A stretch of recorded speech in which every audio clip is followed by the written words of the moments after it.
Ninguém se prepara para aquele instante. O telefone toca. Uma mensagem chega. Uma porta se abre. E, de repente, a vida se divide em duas partes. Aquela que existia antes daquela notícia. E aquela que começa depois dela. Em poucos segundos, tudo muda. Os planos mudam. A rotina muda. Os pensamentos mudam. Até o silêncio dentro da casa parece diferente. E por mais que as pessoas tentem consolar, existe uma pergunta que nasce dentro de quase todos os corações. Para onde foi quem eu amo? Porque quando alguém parte, a maior dificuldade não é apenas a ausência. É não saber como continuar carregando tanto amor por alguém que os olhos já não conseguem encontrar. Talvez por isso a humanidade passe séculos tentando compreender o que existe além da última despedida.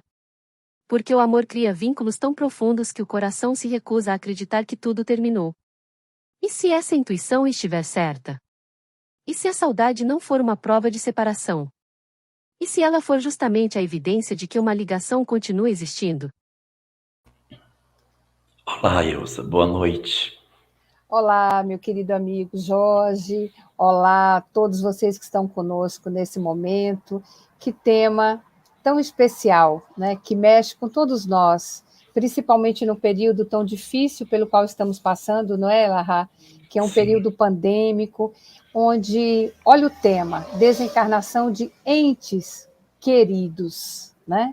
Então, são pessoas muito caras aos nossos corações, sejam no desencarne coletivo nesse processo, ou até mesmo pessoas que ainda estão passando por esse processo, mas, sobretudo, também por aqueles seres especiais, muito caros ao nosso coração, que já nos antecederam ao plano espiritual. Eu, inclusive, gostaria de começar a nossa conversa de hoje falando de uma parábola, que, na verdade, ela não chega a ser uma parábola, chega a ser uma passagem, na verdade, porque os biógrafos dizem que teria sido uma história real, acontecida com o Buda, para a gente abrir a nossa live de hoje com essa reflexão. Contam que num vilarejo longínquo da região do Nepal, onde o Buda vivia, uma mulher que tinha uma criança pequena de colo estava amamentando o bebê ao seio quando percebeu que o bebê parou de sugar. E quando ela percebeu que o bebê havia parado de sugar, ela começou a chacoalhar a criança e a criança não respondia, a criança não respirava.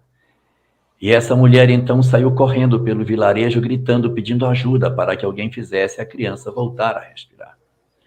E na rua, gritando desesperada, todas as pessoas que ela encontrava diziam para ela a mesma coisa. A criança está morta, não há o que fazer. Ela então se desesperou e saía pela rua procurando pessoas e todos diziam a mesma coisa. E ela foi andando, andando e foi saindo do vilarejo e à distância ela encontrou o Buda debaixo de uma árvore meditando. Quando ela viu o Buda, ela pegou a criança e levou até ele. E disse, Buda, me ajude. O que foi que houve? A minha criança, ela estava mamando e parou de mamar e não quer respirar. O Buda puxou o pano, olhou a criança e viu que ela estava morta. E disse, ela está dormindo. Você vai dar um chá para ela e ela vai curar. Aí disse, que chá? Você vai dar um chá da folha da mostarda. Você prepara uma infusão da mostarda e dá para ela que ela vai voltar. Aí a mulher disse, muito obrigado, muito obrigado. Disse, não, só tem um detalhe, não é de qualquer mostarda. É da mostarda sagrada. Conhece? Ela disse, não. A mostarda sagrada só nasce nas casas onde a morte nunca entrou. Volte ao vilarejo e procure uma casa onde a morte não entrou e faça o chá da mostarda. A mulher saiu correndo para o vilarejo, bateu na primeira porta. Você tem mostarda em casa? Tenho. Alguém já morreu aqui? Perdi minha mãe faz 5 anos. Foi na casa do lado, bateu na casa do lado. Tem mostarda? Tem. Alguém aqui já faleceu? Perdi meu pai faz 10 anos. Bateu na outra porta. E assim ela foi batendo nas portas e ela foi procurando cada vez mais longe aquela mostarda. No final do dia, a mulher voltou ao Buda sem a criança no colo. E o Buda, quando a viu, perguntou: onde está a criança? Ela disse: a criança estava morta e eu a enterrei. E disse: não deu o chá para ela? A mostarda sagrada não existe. Porque aonde eu bati para pedir a folha da mostarda, a morte havia batido primeiro. Não encontrei nenhum lar que não tivesse sido visitado pela perda. E depois que percebi tudo isso, eu compreendi que eu também tinha sido visitado por ela. Então, eu decidi aceitar o que tinha acontecido e sepultei a criança. E ele perguntou: se você já sabe que a mostarda sagrada não existe e que a criança estava morta, o que você veio fazer? Se eu vim dizer a você muito obrigado e pedir para que você me coloque entre seus discípulos que eu quero lhe seguir. Ele disse: não é necessário que você me siga, porque você precisa ficar no vilarejo para ensinar às outras pessoas que a mostarda sagrada não existe, mas que apesar da morte visitar os lares, nós temos, na verdade, grandes possibilidades de reconstruir as nossas histórias de vida, mesmo com as perdas que a perda dos entes queridos representa para todos nós.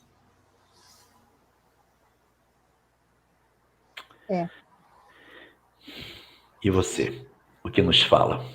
Pois é, essa é uma parábola muito bonita, não é, Jorge? Inclusive faz com que a reflexão nos traz a possibilidade de entendermos também e de identificarmos a nossa dor. Né? Então, enquanto ela estava em busca dessa semente milagrosa, dessa semente que poderia, em tese, trazer ali a volta à vida do seu filho, ela acabou também entrando em contato com outras dores, uma dor semelhante à dela. E começou a entender que o sofrimento aflige todos os corações. Né? Então, não pesa mais em um do que em outro, porque a dor da saudade, a dor da ausência física de um ente querido, ela nos iguala, ela nos irmana, ela nos torna mais humanos. Então, na medida em que ela sai batendo de porta em porta, essa parábola é muito bonita nesse conteúdo, né?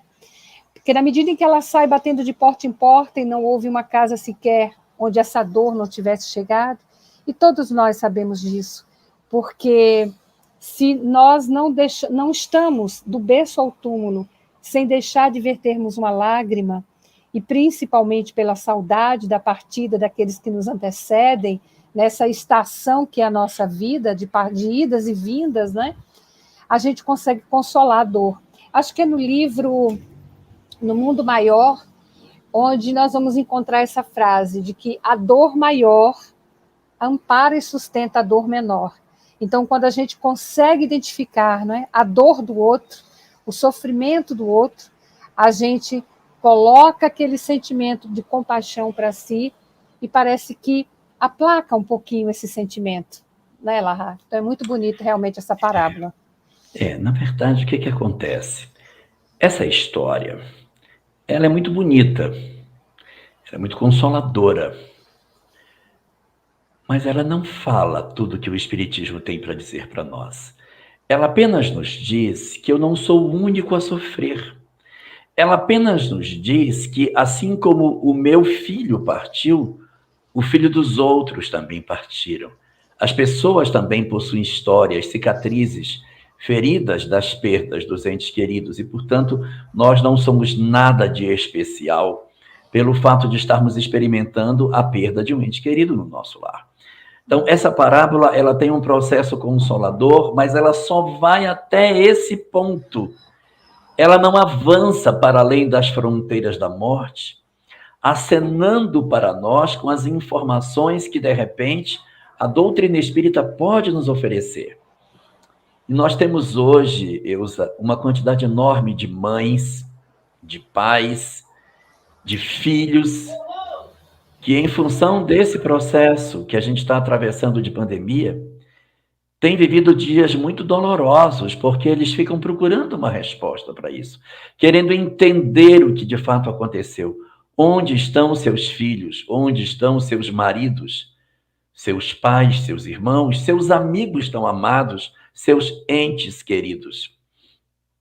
E a doutrina espírita, oferecendo a nós um manancial de informações ainda mais consolador do que essa história que a gente acabou de ver, oferece para nós desdobramentos impressionantes sobre essa questão da vida após a morte. E há uma mensagem de Emmanuel no livro Religião dos Espíritos, chama-se Ante os que Partiram. E nessa mensagem, ele trata de 3 elementos essenciais que a gente precisa ter atenção com relação à perda dos entes queridos. O número 1 é fugir do desespero. O número 2 é não fazer um museu dentro de casa. E o terceiro é desenvolver a resiliência diante da prova. O que você teria a dizer para nós sobre esse primeiro ponto da questão do desespero, da angústia desesperada e a questão da saudade? Como é que a gente conjuga isso? Então, para a doutrina espírita, a saudade também não deve ser buscada? Como é que se enxerga isso?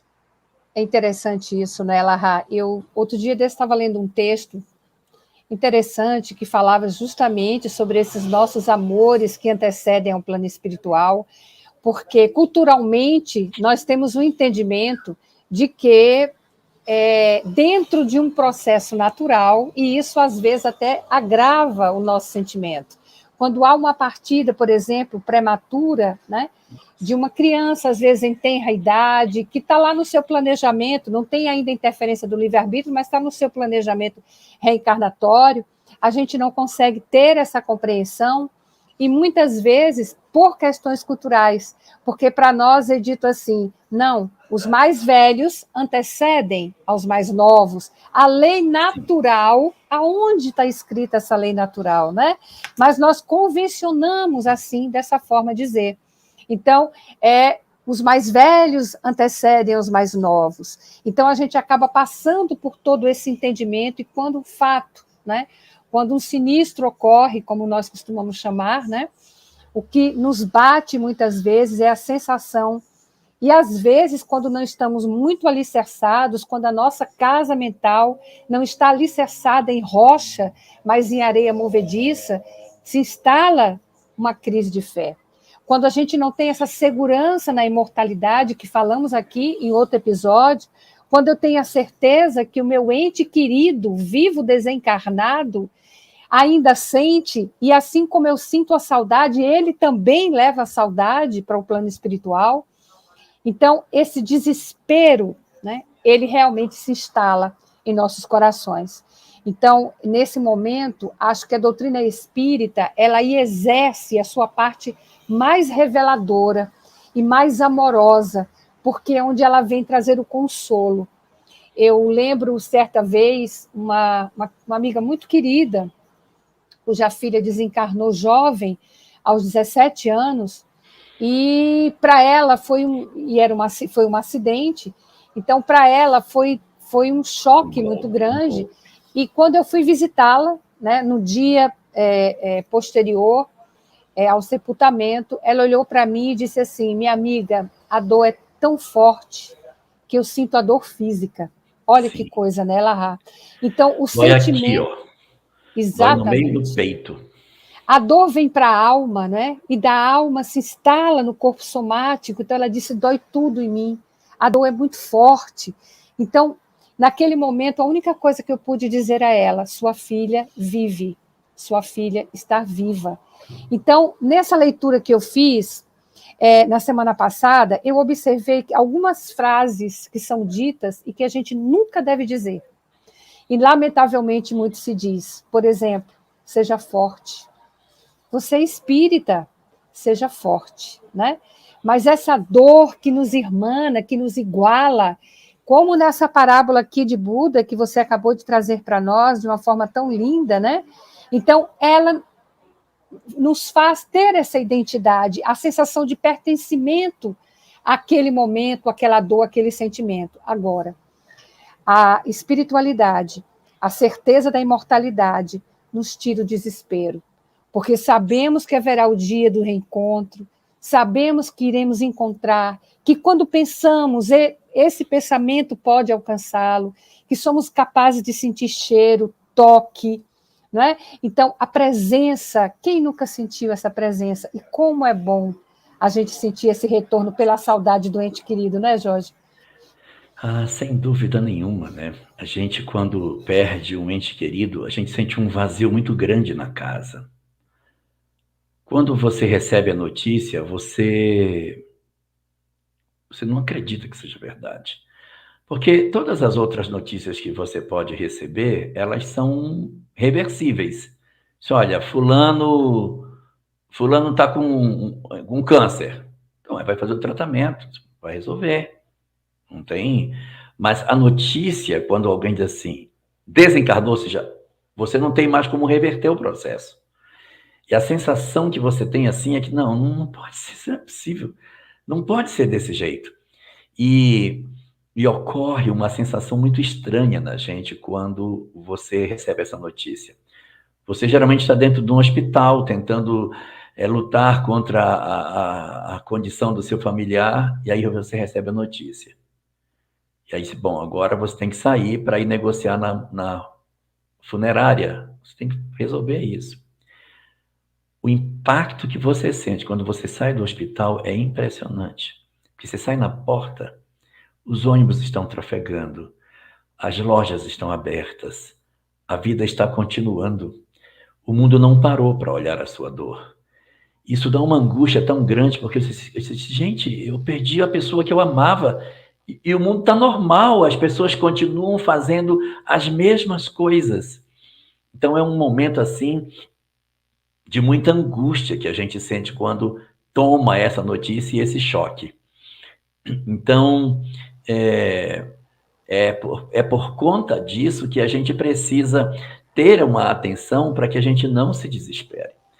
Porque o desconhecimento da vida espiritual e a percepção de que as coisas continuam como sempre foram, leva as pessoas, muitas vezes, a ter uma dor muito grande e elas não conseguem ultrapassar isso. Então, é um sofrimento imenso entre as criaturas. E a gente não pode deixar, Eusa, que esse sofrimento se transforme em desespero, que é o que acontece muitas vezes. O que a gente vê muitas vezes é isso. Ao invés da gente sentir a saudade que deveria sentir, e a gente até compreende por conta da falta de compreensão sobre a imortalidade, a gente fica com ódio, fica de mal com Deus, rejeita a figura da divindade.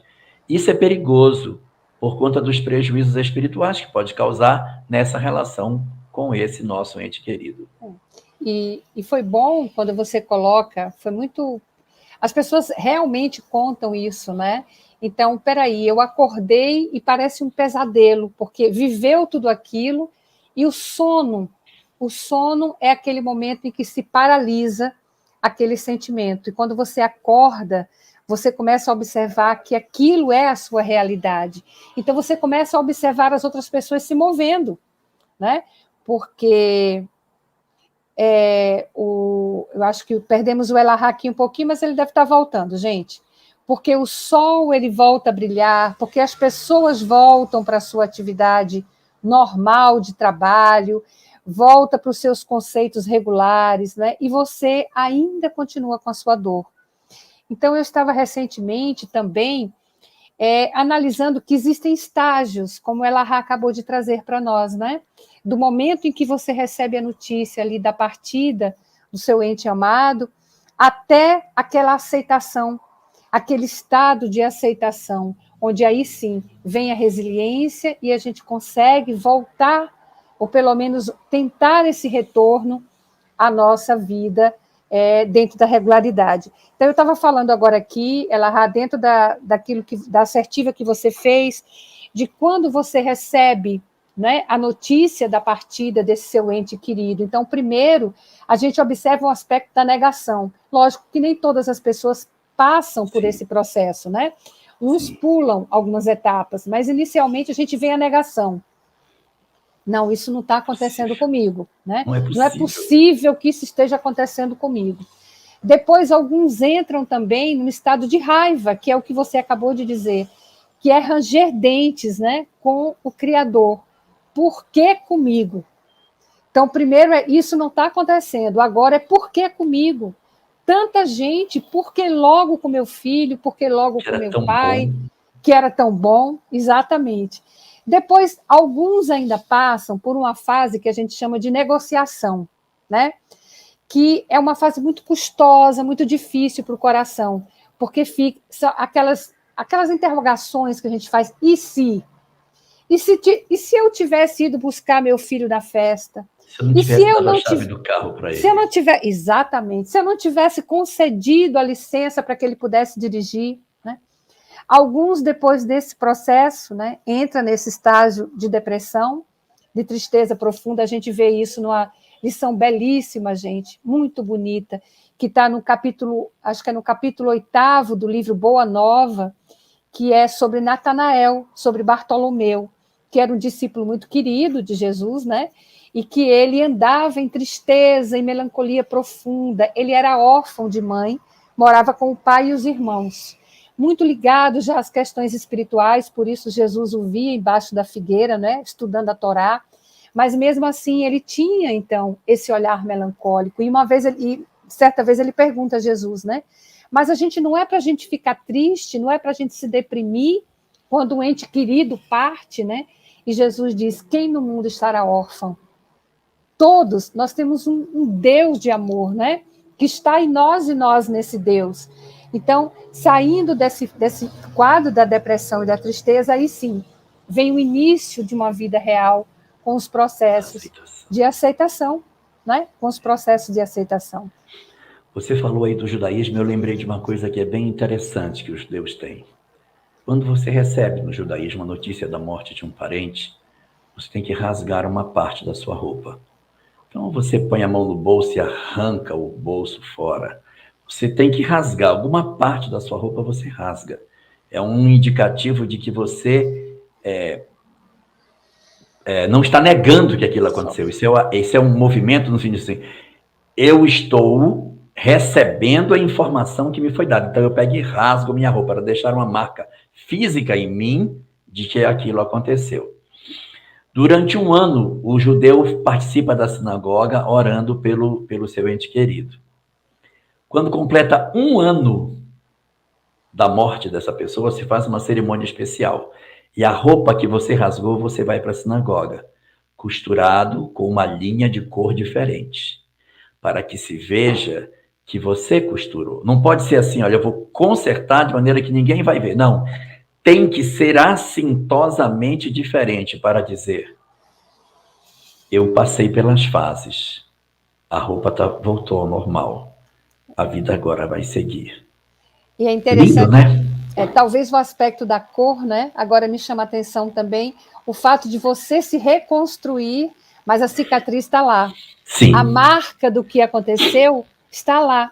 E é o que acontece muito conosco aqui também, né? A gente entra nesse processo de resiliência porque é necessário, a aceitação é necessária para que a gente volte a viver. E há um texto interessante, Elahá, eu até separei aqui, no Evangelho segundo o Espiritismo, lá no capítulo 13, o item 17, que é uma fala do Espírito Miguel, 1862. Olha só, gente. E ele fala sobre a piedade.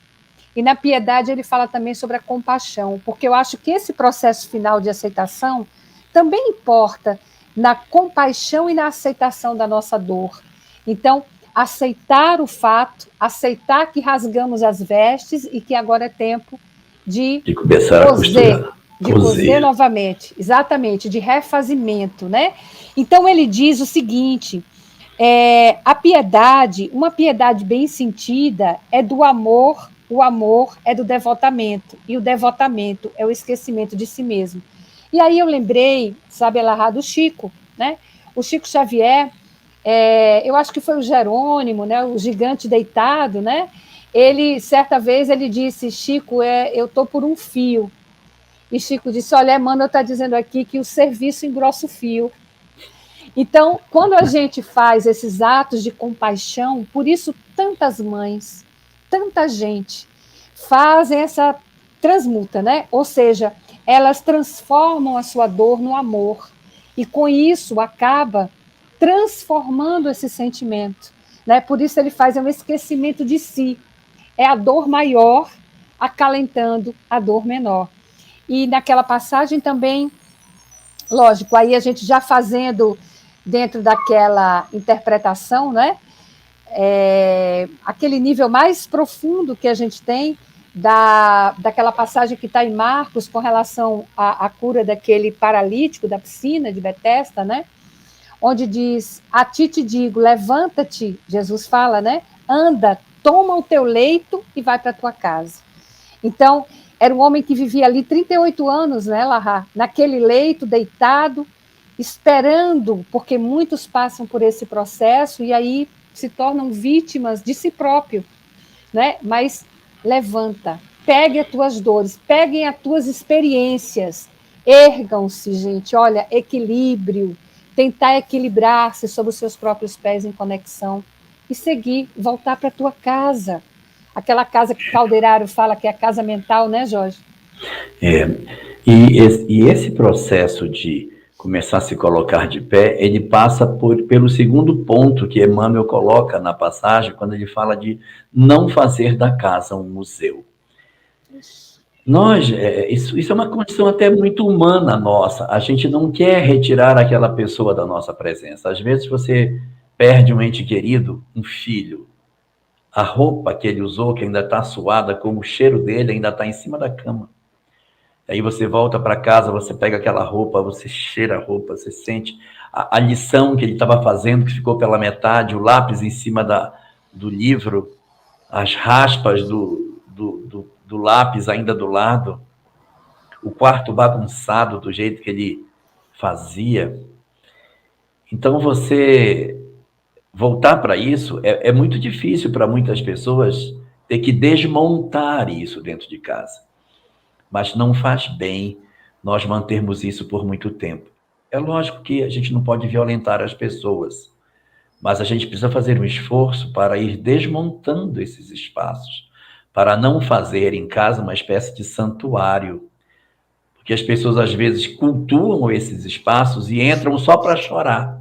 Então ela deixa tudo como estava, aí quando chega um certo momento do dia, ela abre a porta, entra, chora, chora, chora, pega nos objetos, relembra o filho, chora, tranca a porta, vai embora. Isso faz mal para nós e faz mal para o companheiro que desencarnou, porque ele sente a dor e essa dor o perturba no processo de adaptação no mundo espiritual. Então, é muito importante que a gente faça isso. E esse processo de desmontar não precisa ser feito de uma vez só. Você pode ir desmontando devagarinho. Isso. Hoje você vai, isso aqui eu vou doar. Isso aqui eu não dou de jeito nenhum. Pronto, não dê. Aí passa um tempo, você volta, posso dar isso aqui. E aí você vai percebendo que você vai poder se desfazer de muitas coisas. Porque, de certa maneira, a gente guarda como se nós fôssemos egípcios. Eu vou guardar porque, quem sabe, ele não venha a usar, mas ele não vai usar mais. Então, é preciso que a gente acomode dentro de nós a certeza de que aquele tempo passou. Aquela história já passou. Então, a gente vai devagarinho desmontando esses espaços, sem desconstruir a imagem e a presença da pessoa nas nossas vidas.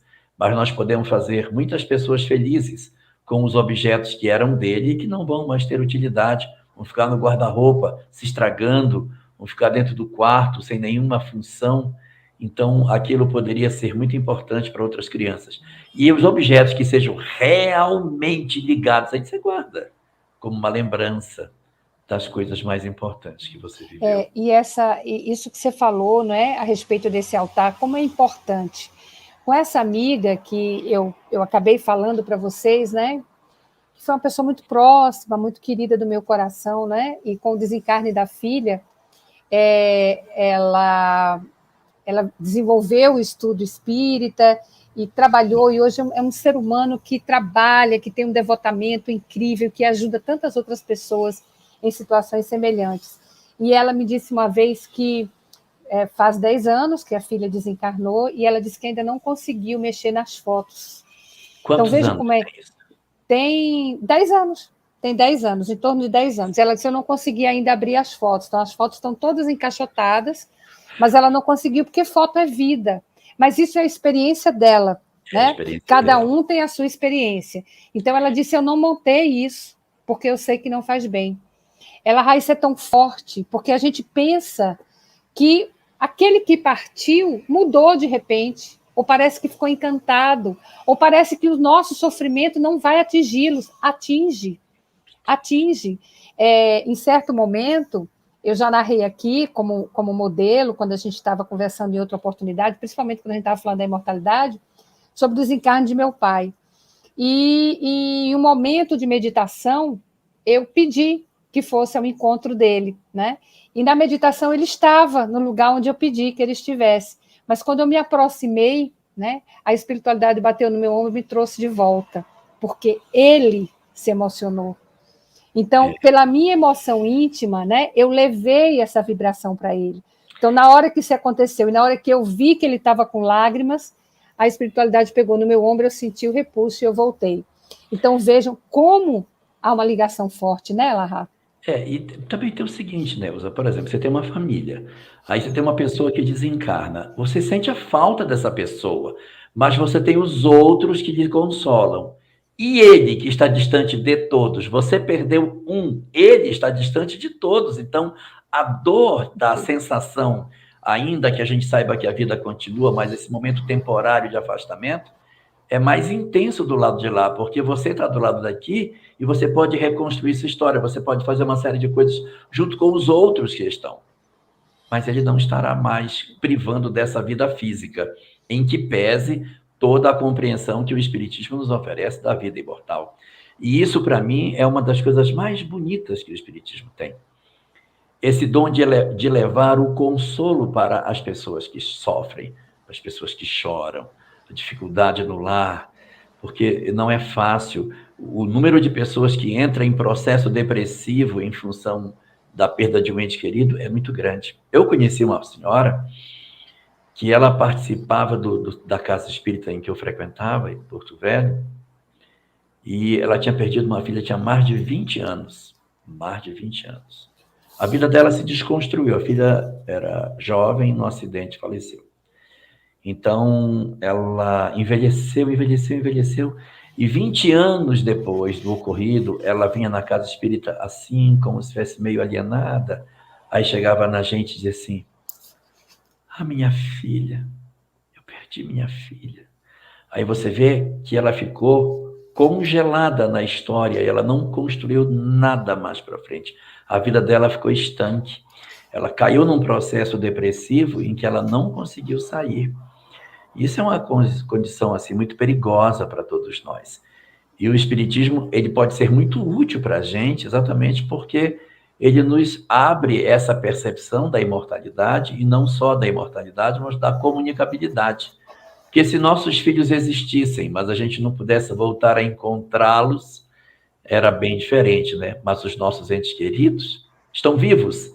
E através do sonho, da vidência, da intuição, da audição, a gente tem a oportunidade de reencontrar pessoas que a gente tanto ama pelos canais da mediunidade. Isso é fantástico. E há uma coisa, sabe, Elahá, que eu acho que agora a gente também tem que falar sobre isso, né?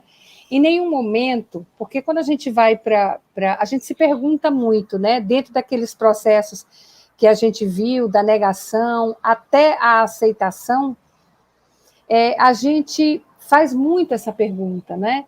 Por que comigo? Ou por que ele? Porque estava tão saudável? E a gente não sabe do planejamento reencarnatório de cada um. Eu acho que a doutrina espírita traz isso para nós.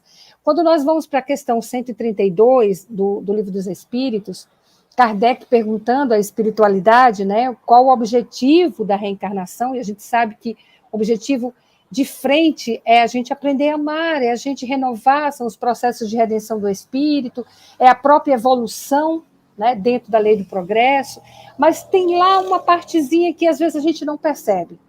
e que está dito que é suportar a parte que nos cabe na obra da criação. Então, todos nós temos uma missão, né? Todos nós temos um projeto divino, todos nós temos. Isso fica muito claro quando Emmanuel, no prefácio do livro Paulo Estevão, ele falando sobre Paulo, né? Falando sobre a missão de Paulo, ele diz: e quem no mundo estará sem uma missão verdadeira, sem uma missão divina? Todos nós estamos. E eu acho isso interessante, Elahá, você que desvenda, entende, conhece muito da parte do judaísmo, quando a gente observa, a gente sabe que o nome para o judeu, ele tem uma identidade espiritual, uma identidade psíquica, é muito mais do que um registro civil para nós aqui do Ocidente, né? Então, sim, os nomes eram dados, me parece que no ato de apresentação, porque os pais ali tinham que sentir, né, naquela criança qual a identidade dele. É a circuncisão que dá o nome. Ok. Então, o que acontece? Nesse período, você vai dar a identidade espiritual. E a gente começa a observar, por exemplo, nas curas dos cegos, né? No Evangelho, é interessante que os cegos não têm nome. Por exemplo, Bartimeu é filho de Timeu, ou o cego de Jericó, o cego de Betsaida. Betsaida era aquela aldeiazinha. Então, é como se a gente observasse que quando a gente não tem um nome, quando a gente não tem uma identidade, quando a gente não sabe ainda qual é a parte que nos cabe na obra da criação, a gente fica cego espiritual, né? Então, o objetivo aqui, a espiritualidade nos traz, é que a gente avance nesse conceito de identificação própria. Então, está lá na questão 132. E o que a gente vai observar? Então, cada um de nós tem aquele princípio vital que a gente discutiu aqui, acho que na primeira live que nós falamos, que a gente vem com aquele gás necessário para o cumprimento da nossa missão, da nossa jornada, né? Então, todos temos um tempo de programação, não é um dia e hora, não, gente, porque como nós escolhemos o gênero, né, nós não escolhemos especificamente quais as circunstâncias queremos passar, mas escolhemos, por exemplo, o gênero de provas, né? Então, há um tempo a ser gasto ali. Então, tem essa programação que nós definimos na erraticidade. Então, por exemplo, existem as mortes prematuras, que fazem parte dessa programação reencarnatória, né? E as antecipadas, não é isso, Elahá? Sim, diferente uma coisa da outra. Pois é, exato. Então, a gente tem que estar atento a isso, porque, às vezes, dentro das mortes prematuras, vai-se uma criança ainda em tenra idade, ainda com meses, outras ainda com poucos anos de vida, de existência, como nas mortes antecipadas também, a gente falou aqui de moratória, falou de morte antecipada, onde com o uso do livre-arbítrio, né, às vezes a espiritualidade realmente prefere retirar pelo mau uso que ali é feito. Existe um texto de Emmanuel muito interessante, que ele diz que às vezes até o nosso apego exagerado, que causa mal, né, aos entes envolvidos, a espiritualidade às vezes faz verdadeiras cirurgias espirituais e desencarna. Então, veja, há todo um processo, então não tem nada desandado, e Deus está em tudo isso. Então, Deus não nos abandona em momento nenhum, Deus não morre, gente, né? Então, ele está ali ao nosso lado, amparando, seja que conceito for, e a característica e gênero, né? E tem muita gente que diz assim: a minha prece não foi ouvida. Isso. O meu marido morreu, meu pai morreu. Eu pedi a Deus, não leva, e levou. Então, ele não me ouviu. Então, isso é muito importante, que essa discussão que você está falando sobre a majestade da vontade divina, ela precisa ser enxergada. E aí, quando você junta 3 pecinhas, as coisas têm que encaixar essas 3 peças, que é a questão da providência divina, a imortalidade da alma e a reencarnação. Se a gente não tiver essas 3 peças, fica difícil de se consolar. Como é que eu vou me consolar se eu perdi a pessoa que eu tanto queria, se eu perdi o amor da minha vida, né? E isso tem a ver com aquele terceiro ponto da mensagem do Emmanuel, quando fala da questão da resiliência. Porque se a gente recebe um golpe desse tipo, eu não tenho estrutura, há uma tendência da pessoa dela se desorganizar emocionalmente. Então, tem uns que caem na bebida, outros, o casamento às vezes acaba. Quando você perde filho, o casamento fica muito abalado. Tem muitos casamentos que se acabam com a perda de uma criança, porque há acusações, os pais tentam achar uma responsabilidade em um e o outro e acabam se agredindo, e isso pode gerar um processo de separação. Às vezes não é exatamente uma briga, mas eles dois ficam deprimidos e não suportam mais a história juntos, porque eles não conseguem conviver com a ideia de olhar para o outro e lembrar da história da criança. Então, a depressão acaba fazendo com que eles se separem. Você tem pessoas que deprimem não pelo filho, mas pelo marido, perde o companheiro e a pessoa não consegue mais organizar um passo. Você tem uma perspectiva em cima de alguém que você ama demais, e quando a morte vem e leva esta pessoa, se a gente não tiver estrutura, a gente pode se desequilibrar. Por isso que a mensagem espírita é tão importante. E o Emmanuel fala dessa questão da resiliência, né? E algumas pessoas, às vezes, têm dificuldade de entender o que é resiliência. Eu vou dar um exemplo prático do que é resiliência.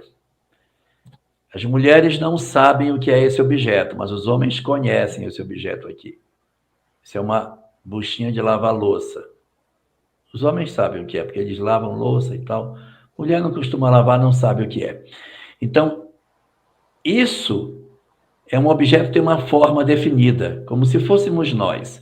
Quando a dor vem e nos amassa, e nos espreme, e nos aperta, olha o que ela faz com a gente.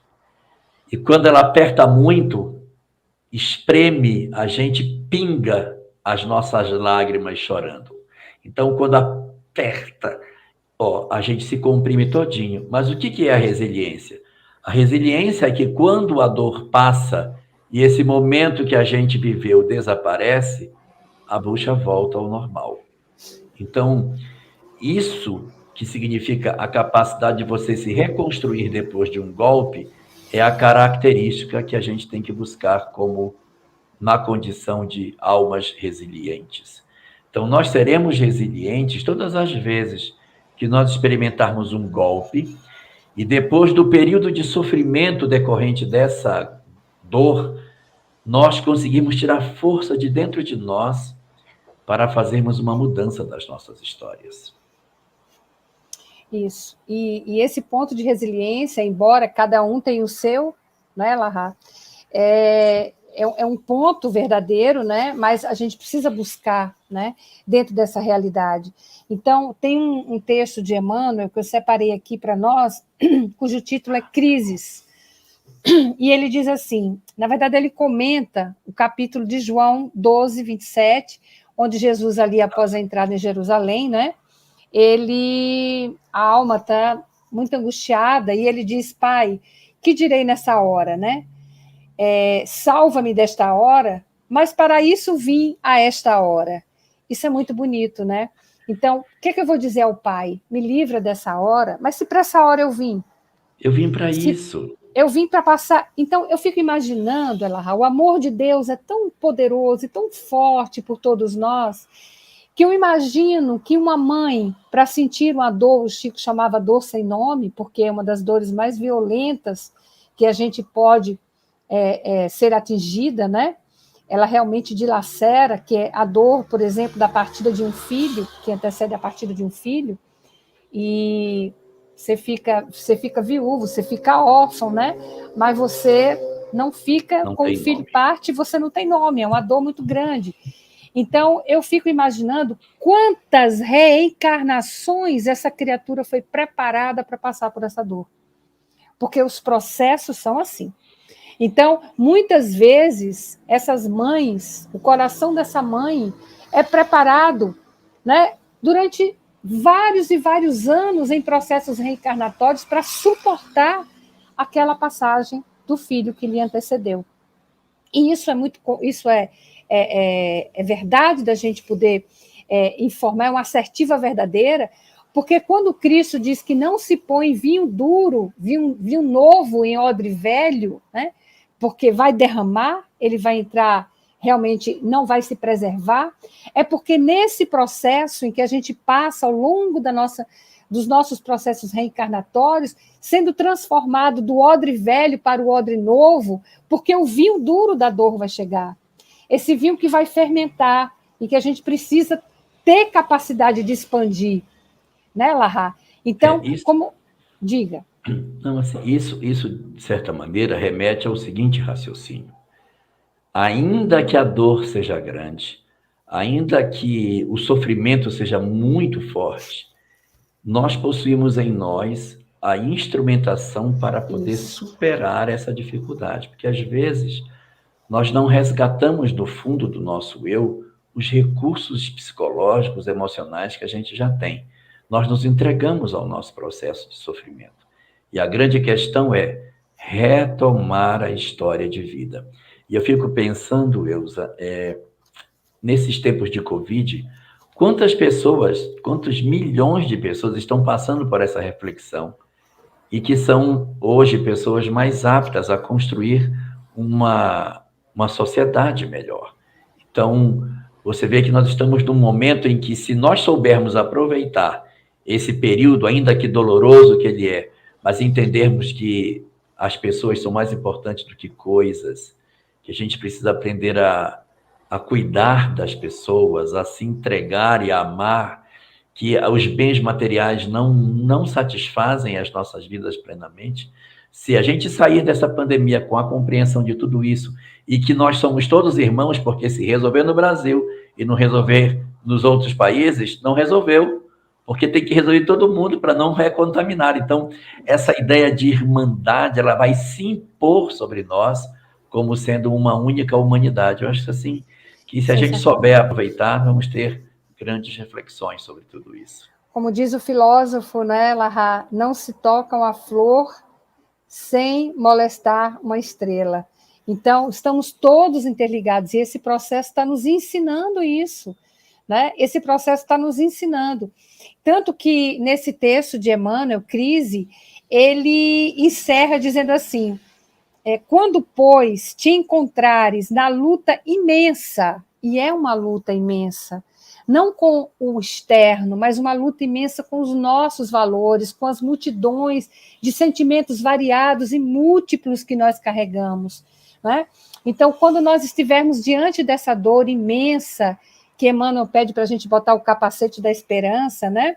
Recorda que o Senhor, olha só, gente, isso é muito importante. Quando estivermos diante dessa dor imensa, recorda que o Senhor te conduziu a semelhante posição de sacrifício.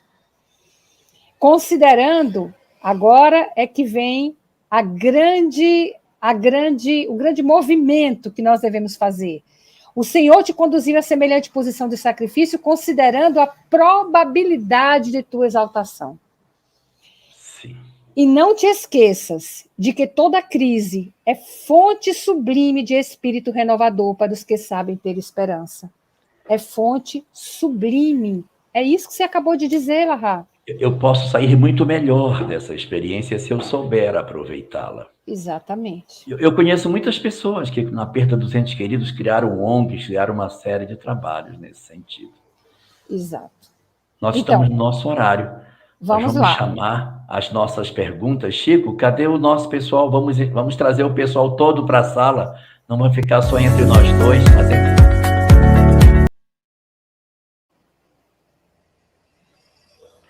Nós temos uma primeira pergunta aí, ó, de Salatier Buzetti.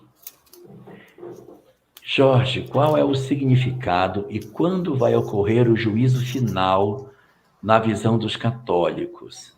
Para eles, após o desencarne, as pessoas ficam dormindo ou continuam conscientes. Ele fala de Ilha Solteira, em São Paulo. Aqui tem várias coisinhas, né? Bom, primeiro, qual é o significado? Segundo, quando vai ocorrer? Terceiro, as pessoas ficam... Em que condição elas ficam depois da morte? Então, na visão dos católicos, talvez os católicos possam dar uma melhor resposta, mas o que a gente encontra no livro Apocalipse, que é o livro que trata sobre tudo isso, ele diz que no final dos tempos vai acontecer um juízo final. Isso está contido tanto no Evangelho de Mateus, no capítulo 25, dentro do Sermão Profético, a segunda parte dele, como no livro Apocalipse de João. O juízo final, ou seja, o julgamento dos espíritos para saber quem fica na terra e quem sai, ocorre depois que Todos os sinais da transição planetária acontecem, eles são 7 sinais. Depois desses 7 sinais, ocorre a vinda do Cristo, a segunda vinda, e acontece o julgamento. Os 7 sinais são, primeiro, os falsos cristos, depois guerras e rumores de guerras, depois perseguição aos cristãos, o quarto é ódios e traições, o quinto haverá falsos profetas, o sexto, o amor de muitos se esfriará, e o sétimo, que é o último de todos, que é o evangelho será pregado em toda parte do mundo. Aí pronto, fechou a transição. Aí, depois que fecha, o Cristo vem uma segunda vez. A segunda vinda do Cristo é, na verdade, uma vinda ideológica. É a retomada de sua doutrina sobre a face do planeta. Não é ele fisicamente, mas é a retomada do homem em termos de consciência de que sua mensagem é a melhor alternativa para a humanidade. E ela já está fazendo o seu retorno. Você observa cada vez mais a ideia da fraternidade e da descoberta do amor como sendo uma coisa que tem vindo pela medicina, pela psicologia, pela administração, pelo direito, por uma série de ações, né? O Ministério Público, quando ele cria aí os direitos difusos, oferecendo direito às pessoas, é uma forma de você resgatar a face social do cristianismo sobre a humanidade. Então, ele volta por diversas portas. E aí, depois disso, virá o juízo final. O juízo final, interpretado pela doutrina espírita, é um momento em que você avalia os espíritos e diz: esses podem permanecer na Terra, esses não vão poder ficar. E aí eles vão continuar o seu processo evolutivo em outro orbe. Então, isso será o chamado juízo final. E aí você pergunta se eles ficam dormindo ou conscientes. Para os protestantes, ficam dormindo. Para os católicos, estão acordados. Porque para os protestantes, uma vez a pessoa desencarnando, a sorte dela não pode ser mudada. Você não altera a sorte na visão protestante. Na visão católica, sim. Tanto que você tem a missa de 7º dia, 30 dias, 1 ano, sei lá quantos anos, que é exatamente em favor da alma de fulano, porque as almas podem receber os benefícios e serem aproveitadas nesse sentido. Por quê? Porque para os católicos existe a instância do chamado purgatório, que é um momento em que a pessoa pode ir para uma instância superior chamada céu ou não, e isso está no livro de Macabeus, que os protestantes não têm, mas os judeus têm. Então, é por isso que tem essa informação para o pessoal da Igreja Católica. Então, respondendo aí, vai acontecer o juízo final depois de tudo, ele vai ocorrer para separar quem fica e quem vai, e para os católicos eles ficam conscientes do lado de lá. Só complementando, Jorge Elahá, a questão, lógico, extremamente importante que a gente saiba disso do ponto de vista didático, até porque todos acreditam na questão da imortalidade. O que muda é o estado da alma após o desencarne, né? E isso. O que a doutrina espírita traz para nós, que é esse respiro que a gente dá, esse alívio profundo que a gente tem, né? É de que nós evoluímos. Então, não existe sentença, uma pena eterna. Então, há um processo de evolução. É como se a espiritualidade dissesse, cada vez que retornamos à nossa pátria espiritual e temos tanta saudade dela, aqui não nos lembramos disso, né? Mas quando estamos em desprendimento, temos saudade. Por isso, às vezes, a gente volta tão melancólico dos sonhos que temos, né? Tem dias que a gente volta assim, meu Deus, por que hoje eu estou assim tão melancólico? É saudade, gente, né? É saudade do plano espiritual. Então, quando a gente chegar lá, definitivamente eles vão dizer, né? Meu filho, da próxima vez você fará melhor. Então, esse diferencial é importante para o nosso entendimento. E a volta, né, necessária de Jesus para os nossos corações. Os nossos irmãos evangélicos, eles têm razão quando ele diz que Jesus voltará. E voltará no cristianismo redivivo, para o nosso coração, que já está acontecendo nessa fagulha divina, né, nessa bênção maravilhosa que a gente já tem, que é o que a gente está fazendo aqui, né, nos consolando Sim. E consolando tantos corações. Perla Melo. Olha, Perla Melo pergunta: o senhor falou ontem que depressão é excesso de passado. O que seria esse excesso? É em todos os campos? Ah, sim, foi. Realmente eu comentei sobre isso numa live ontem. que depressão é excesso de passado, estresse é excesso de presente, ansiedade é excesso de futuro. Mas qual é o excesso de passado? A depressão, porque a gente fica olhando para trás, olhando demais para trás, e aí a gente deprime, porque não tenho mais o que eu perdi. Que pode ser um amor da minha vida, pode ser a minha empresa que faliu, pode ser um membro do meu corpo que eu perdi, pode ser um ente querido que desencarnou. E aí, em vez de eu estar no presente, eu fico olhando para o passado, e eu olho para o hoje não tem o que eu tinha. Então, eu deprimo porque eu sinto a falta daquilo que eu tive e hoje me falta. Então, a depressão é excesso de passado porque a gente fica muito tempo vivendo o que já aconteceu e não está vivendo o agora. Isso é muito triste, porque a existência passa e a gente não percebe os anos se passarem. Porque eu fico tão preso na história que aconteceu que eu não me dou conta que eu preciso estar no agora para tomar as decisões que hoje a vida está precisando que eu tome.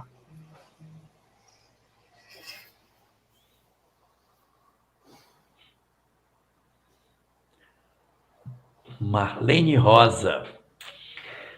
Fazendo preces para um ente querido desencarnado há muitos anos e que talvez já tenha reencarnado numa situação diferente da que convivemos, nosso amor e memória registrarão sempre a mesma imagem?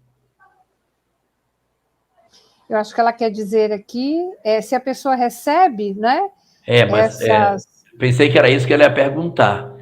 Fazendo preces para um ente querido desencarnado há muitos anos e que talvez já tenha reencarnado, numa situação diferente da que convivemos, nosso amor e memória registrarão sempre a mesma imagem?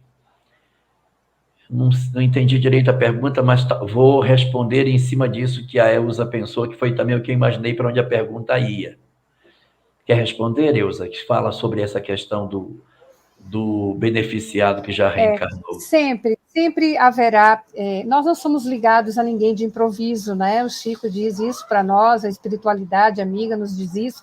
Então, esses laços mais sensíveis, laços que não somente laços de parentela, né? Como Emmanuel faz essa diferença entre a parentela e os laços, que são os laços consanguíneos, e os laços espirituais. Normalmente, aqueles que estão juntos, que são os nossos amores, que estão na nossa parentela, nem sempre temos os mesmos laços afetivos de afinidade espiritual, mas normalmente sim, né? E esses laços não se rompem com o desencarne. Então, embora ainda possa já estar no processo reencarnatório, em outra existência, em outra situação e vivendo outras circunstâncias, toda prece que se faz para o espírito imortal, para a individualidade, aonde se está pedindo a intercessão, sempre se alcança.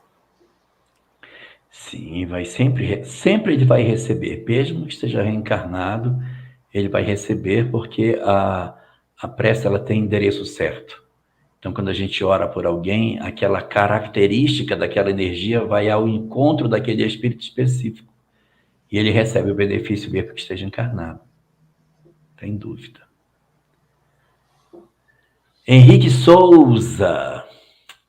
Boa noite, meu querido Henrique. Chegará o dia em que será consenso que a reencarnação é lei biológica e natural? Elza.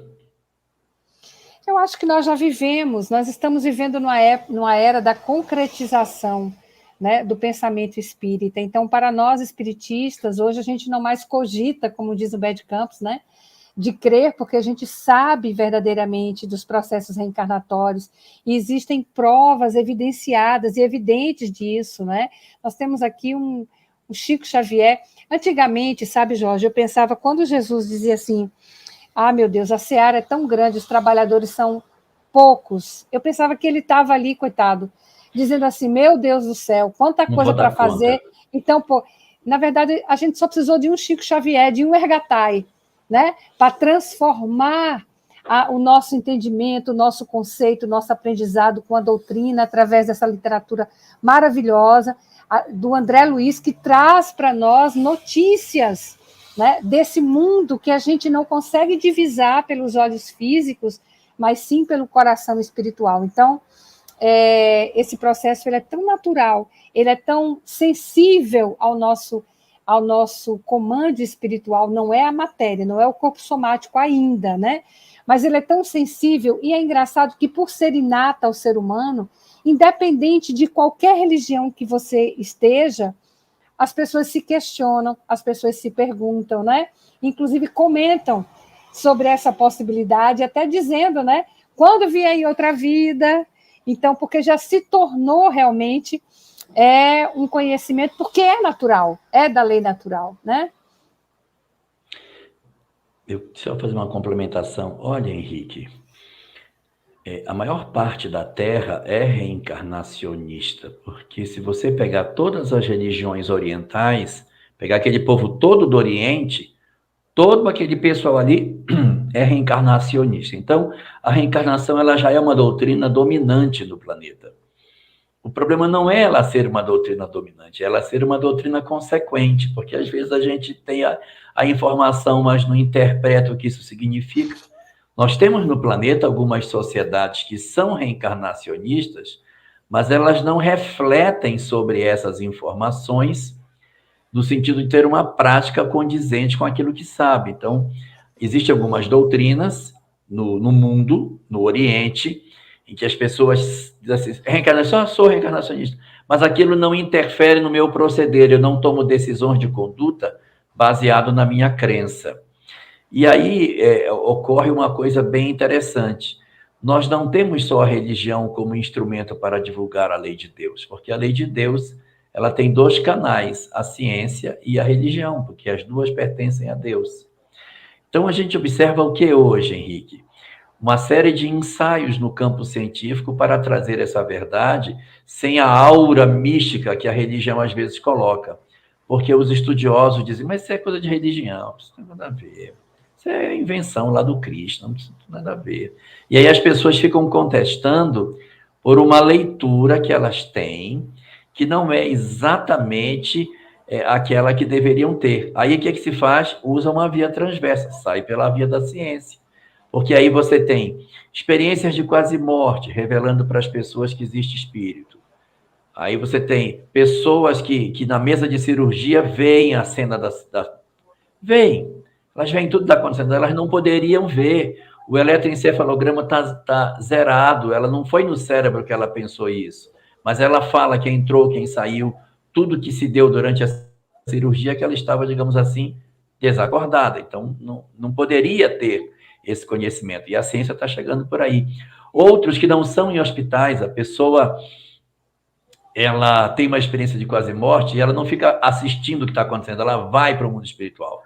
Ela diz, eu fui para um local, eu vi meu pai, eu vi minha mãe, eu conversei com eles me deram instruções, eu ouvi e depois eu voltei. Então, está vindo pelo lado da ciência uma nova verdade que está, de certa maneira, quebrando as barreiras. No século XIX, a mediunidade fez muito isso, mas o materialismo segurou as portas e não deixou esse conhecimento chegar.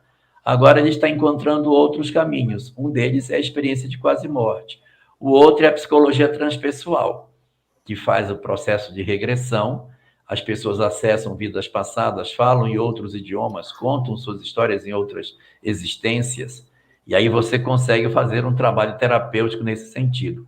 Outros que estão fazendo alguns exercícios, não é necessariamente reencarnatório, mas provando que o corpo não é só... Nós não somos só corpo, é a constelação familiar. Você faz, você constela, e acontece coisas ali que você diz, mas como que isso está acontecendo? De onde veio isso? Que energia é essa? Existem energias que não estão no corpo. E a ciência vai se curvando lentamente a esse processo, que não chegará da noite para o dia. Então, se chegará o dia, chegará o dia. Talvez não chegará o dia para nós que estamos nessa encarnação. Mas a tendência é que cada vez mais a sociedade seja voltada para essa visão diferente. Você olha a Idade Média, em que as pessoas tocavam fogo nos outros, iam para a praça pública para assistir, e ver o que a gente hoje pensa, você diz, nunca imaginei que em 1000 anos a humanidade tivesse feito uma mudança tão significativa. Então, pense o que a gente não pode mudar nos próximos 1000 anos que a humanidade tem para frente. Talvez a maior mudança aconteça quando entendemos que amar alguém não depende da presença física. O amor verdadeiro nunca esteve preso a um corpo, Nunca esteve preso a um endereço. Nunca esteve preso ao tempo. Ele continua existindo. Continua influenciando. Continua inspirando. Continua ligando corações. Por isso, quando a saudade chegar, não a enxergue apenas como uma ferida. Veja também o que ela revela. Ela mostra que existiu amor. Ela mostra que existiu convivência. Ela mostra que existiu uma história que valeu a pena ser vivida. E histórias assim não desaparecem. Elas continuam escrevendo novos capítulos dentro de nós. Porque algumas despedidas encerram uma presença física. Mas jamais conseguem encerrar um vínculo construído pela alma.